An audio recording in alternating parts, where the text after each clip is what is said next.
next match in, right? Because we'll keep this moving along. Yeah, we'll go through this one quickly. Yeah. Omos versus Lashley. What was everyone's thoughts on that?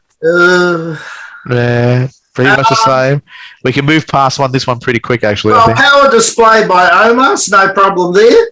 Sort of toying with the Almighty Bobby Lashley at the start. But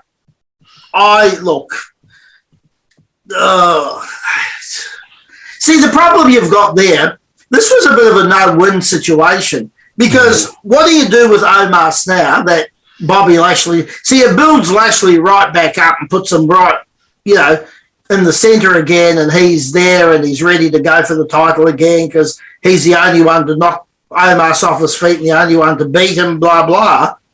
But what do you do with Omos now?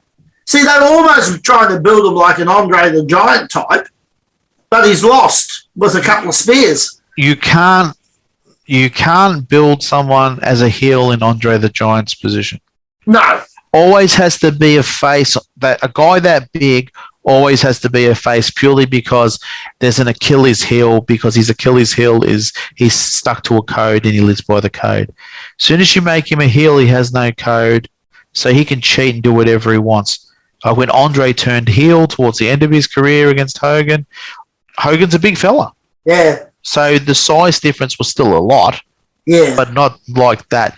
In this case here, even against Bobby Lashley, which is not a small man, he was a lot bigger than Bobby Lashley. Yeah. Well, Bobby's, what's Bobby, 275? Maybe 6'2"? Something like that. And Omos is 400, isn't it? Booked at 400 at 7 foot.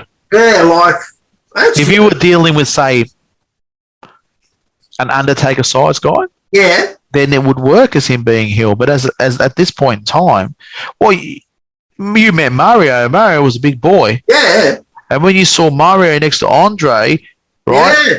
And the only person I compare Andre to is I accidentally walked into Paul White at the hotel. Literally walked into him like a door. Yeah. I didn't know. I thought it was a wall there.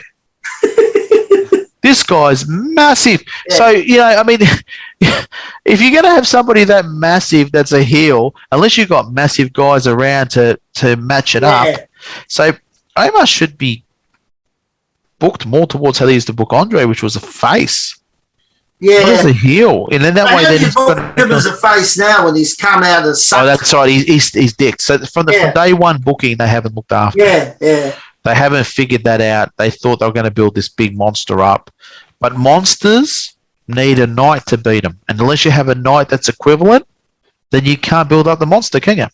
So I think that's, for me, Omos, I don't think it's going to do much damage to Omos, because really, is Omos over? No, not at all. I don't think he's over. Lashley is the guy to put the money on, because now that Reigns is there, right? And Bobby looks like he's gone face. Yeah, that's another guy. That there was a turn on Raw where his normal manager MVP turned on him and is now managing Omos. Well, there you go. Yeah. Because Lashley came out on his own in the WrestleMania match, and then he said something at Raw, beat him by myself or something, and MVP doing, you did, and the big hug, and you could see it a mile away. It's coming. I was saying, I'm waiting, and then he hits him with that stick when Omos comes out. Yeah. And then Omos gets a few in, and then MVP does that almost like a haluma kick into Bobby Lashley's face, and the whole thing. You needed me, you don't need me now. Then he shakes hands with Omos and they walk off. So he's obviously the manager now of Omos. If you put him and the other two fellas, who were the other two fellas there? Shelton Benjamin. And that, you got a strong little team there, and that's, you got a good little heel team that you could put as a tag team that could go against RK Bro. Yeah. You've got your heavy hitter in Omos. So there's some upside there, and I think MVP is great on the stick. I love him. He's great on the stick. And so to wrestle again because he's got that meniscus fixed. Yeah. Yeah, so he's good to go again. So he'll probably suit up shortly. He should only be like Bobby Heenan. He should only wrestle when they drag him into it because he's not a young guy. No, he's 40-something. Yeah, so, but if you use your head at that age, make people want to see you wrestle. Don't just give it to them for free. You want to see me wrestle, you've got to watch the storyline and follow the storyline and be involved in the storyline if you want to see me go. That's how you need to do it. And that's how you make serious money at that age, because you don't become wrestling every week. You wrestle special ones. And that was what Bobby was so great at. Bobby really patterned that, that, all right, at the end of a feud, you're going to get your hands up, you're going to be able to, or in the tag team, I have to tag up with this guy because I lost a feud somewhere along the line. So the Weasel uniform and that kind of thing, so yeah.